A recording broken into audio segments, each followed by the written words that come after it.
আসসালামু আলাইকুম গাইজ, কেমন আছেন সবাই? আশা করি সবাই ভালো আছেন। তো আমি চলে আসলাম অধরাস কিচেন থেকে। আজকে আমি মাছের ডিম ডিম দিয়ে দুইটা রেসিপি দেখাবো। একটা হচ্ছে মাছের ডিম দিয়ে আমি চপ বানাবো। তো একটা এমনিতেই খাবো, শুধু মানে বড়া যেটাকে বলে ওটা খাবো। আর দ্বিতীয়টা হচ্ছে ভুনে মশলা দিয়ে ভুনা করব। তো আমি মাছের ডিমগুলোকে ধুয়ে নিলাম। তারপর এটার মধ্যে লেবুর রস, ভিনিগার এবং লবণ দিয়ে মেখে রাখলাম। আমি এটাকে বেশ কিছুক্ষণ মেখে রেখে দিব। ভিনিগারটা দেওয়া হয়েছে এই কারণে যাতে মাছের ডিমের যে কাঁচা কাঁচা গন্ধটা আছে ওটা যাতে না থাকে, ওটা যাতে চলে যায়। এবং মাছের মধ্যে যদি আপনি ভিনিগার দিয়ে রাখেন তাহলে অবশ্যই মাছের যে কাঁচা যে গন্ধটা থাকে ওটা থাকে না। তো আমার মাছের ডিমগুলাকে আমি ম্যারিনেট করে রেখে দিয়েছিলাম। এবার এগুলাকে আমি পানি দিয়ে ধুয়ে নেব রান্নার জন্য। তো আমার মাছের ডিমগুলা ধোয়া শেষ। এবার দেখেন মাছের ডিমগুলার লেয়ার থেকে কতগুলো ডিম এভাবে পড়ে গেছে। আম্মু দেখলে আমাকে বকা দিবে, তাই ওগুলো ধুয়ে ফেলে দিয়েছি। তো এই যে মাছের ডিমগুলা আমি এবার ম্যারিনেট করে নিব। এর মধ্যে আদা দিয়ে দিয়েছি, তার মধ্যে জিরে বাটা, জিরের গুঁড়া, ধনিয়ার গুঁড়া, হলুদ, এটা গোলমরিচের গুঁড়া। এবার এটার মধ্যে দেয়া হচ্ছে সোডা, যেটাকে খাই সোডা বলা হয়, পেঁয়াজ, কাঁচামরিচ, এটা ছিল ধনিয়া পাতা। এবার দিচ্ছি লবণ, এবার দিচ্ছি চাউলের গুঁড়া। বন্ধুরা, যেহেতু ডিমটা একটু পানি পানি আর নরম, তো এটাকে একটু মাখা মাখা করার জন্য যাতে একটার গা আর একটা লেগে থাকে, তাই চালের গুঁড়া দিয়ে এটাকে ম্যারিনেট করে রাখা দিয়ে হয়েছে। এটাকে আমি প্রায় 1 ঘন্টার বেশি রেখে দিয়েছিলাম। এবং তারপর আমি চুলায় কড়াই দিয়ে দিয়েছিলাম আর একটা একটা করে ডিমের বড়াকে কড়ার মধ্যে ছেড়ে দিয়েছিলাম। আর এটা প্রথমবার যে ডিমগুলা দিয়েছিলাম। আর একটা কথা বন্ধুরা, প্রথম ডিমের বড়া ভাজতে গেলে বা চপ ভাজতে গেলে এটাতে কিন্তু বেশি তেল দেওয়া যাবে না। যদি আপনি বেশি তেল দেন তাহলে ডিমগুলো অনেক বেশি ছিটবে, মানে ফুটে ফুটে ছিটে ছিটে যাবে। তো বেশি তেল দেওয়া যাবে না, অল্প আছে এবং একদম হালকা মাখো মাখো তেলে এটাকে ভাজতে হবে।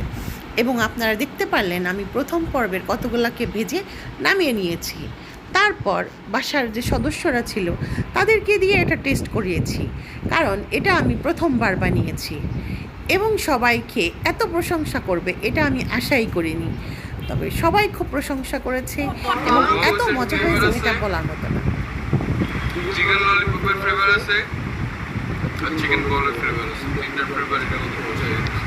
আবার এটার মধ্যে আছে পেঁয়াজের ফ্লেভার, আগুন চপের ফ্লেভার, এটা সব সব মিলে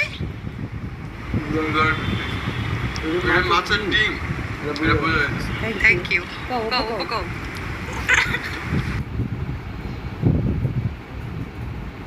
হ্যাঁ, তো আমার ছেলের কাছ থেকে শুনেই নিলেন। আমি তো প্রথমে ভয় পেয়েছিলাম যে ও খাবে কি না, যেহেতু ও মাছ খায় না, ওর কাছে গন্ধ লাগে। তো মাছের ডিম কল্পনাই করা যায় না। তো ওরা সবাই খেয়ে অনেক খুশি। তো আমার ছেলের যে রিভিউটা দেখছেন, তো তারপরে আমার আর কিছু বলার থাকে না। তো ও আবার নিতে চলে আসছিল ঘরে, পাকের ঘরে। পিছনে সাদিয়া একটু উকি দেখতেছে যে ও রিভিউটা আসলে কিভাবে দিচ্ছে। ওর রিভিউটা অসাধারণ ছিল, কিন্তু এখানে একটু আওয়াজ ছিল, তাই আমি এইটুকু সাউন্ড বন্ধ করে দিয়েছিলাম। তো আমরা যে বড়াগুলো ভেজেছিলাম, এই যে দেখতেই পারলেন, এটা খাওয়া শেষ। দেখেন ডিমের লেয়ারগুলো কত সুন্দর। বন্ধুরা, আপনারা এটা করে খেতে পারেন। আমি যেভাবে মেখে মেখে দেখিয়েছি, এভাবে আপনারা খেতে পারেন, অসাধারণ লাগবে। আপনারা ট্রাই করে আমাকে কমেন্ট করে জানাবেন। এবার আমি বাকি যেগুলো ছিল ওগুলাকে ভেজে নিচ্ছি। আমাকে ভাজতে সহায়তা করেছে আম্মু। এবার আমার ছেলে আরেকটু নতুনভাবে খেয়ে এটাকে আরও সুন্দর করে একটু রিভিউ দেওয়ার জন্য একটু ধনিয়া পাতা, কাঁচা পেঁয়াজ, একটু টমেটো এটা দিয়ে সে আবার একটা মুখে দিবে। ওয়াও, জোস! ওর রিয়াকশানটা দেখেন। রাইট, আর ও যখন ঠিক বলেছে তার মানে সবই ঠিক আছে। তো সবাই খুশি মানে আমি খুশি। তো বন্ধুরা, এবার হচ্ছে অর্ধেক ডিমটা তো মানে বড়া করে ওটা এমনি খাওয়া হয়ে গেছে, আর বাকি যেটা আছে ওটাকে ভুনা করা হবে। আমি বলেছিলাম 2টা রেসিপির কথা। তো এটা হবে মশলা দিয়ে ভুনা, হাতে বাটা মশলা দিয়ে ভুনা হবে। তো সব কিছু কড়াইতে দিয়ে আমরা মশলাগুলোকে খুব ভালো করে ভুনে নেব।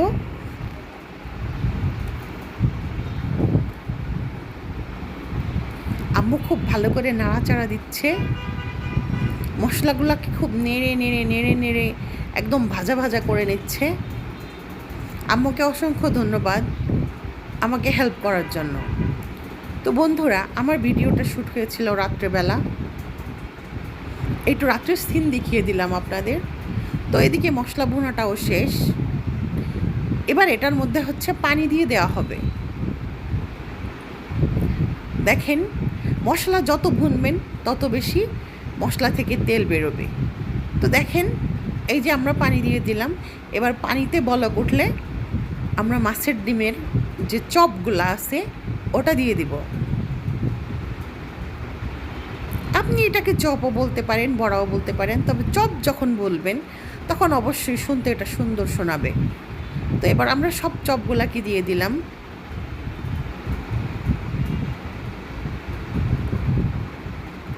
এর মধ্যে আর কিছুই দেওয়া হবে না, এর মধ্যে শুধু আরেকটু স্বাদের জন্য দেওয়া হয়েছে ধনের পাতা। তো বন্ধুরা, এই যে আমার রান্নার শেষ লুক, আমার ভিডিওটাও শেষ। তো বন্ধুরা, আপনাদের কাছে মাছের ডিমের এই 2টা রেসিপি কেমন লাগলো আমাকে কমেন্ট করে জানাবেন, আর আপনারা এটা ট্রাই করে দেখবেন। অনেক মজা, অনেক স্বাদ। তো সবাই ভালো থাকবেন, সুস্থ থাকবেন। আল্লাহ হাফেজ। আমার চ্যানেলটাকে সাবস্ক্রাইব করুন।